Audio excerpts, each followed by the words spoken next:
আসসালামু আলাইকুম এভরিওয়ান, কেমন আছেন সবাই? তো শীত মানেই হচ্ছে পিঠে পুলি, তাই আজকে চলে আসলাম চিতই পিঠা আর দুধ চিতই নিয়ে। কয়েকদিন ধরেই ভাবছি বানাবো, তো বানাবো করতে করতে আর বানানো হয়ে ওঠেনি। তো তাই আজকে সকাল সকাল উঠেই পিঠে বানানোর জন্য সব কিছু রেডি করে নিলাম।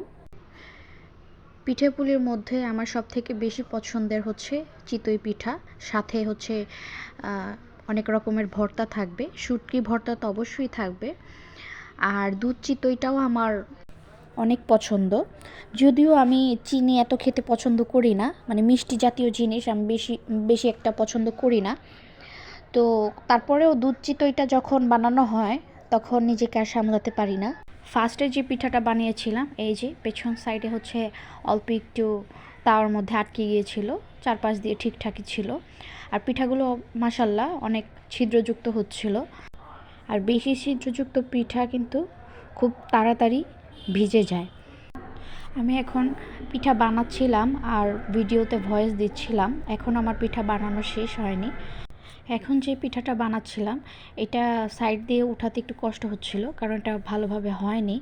তো তারপর আর একটু রেখে দিয়ে তারপরে উঠিয়ে ফেললাম। তো এখন আবার আরেকটা নতুন করে পিঠা দিয়ে দিব এখানে। তো আমার এই পিঠাগুলা বানানো আপনাদের কেমন লাগছে অবশ্যই আপনারা কমেন্ট করে জানাবেন। আর আমার পেজটিকে অবশ্যই ফলো করে দিবেন নেক্সট আরও ভিডিও পাওয়ার জন্য।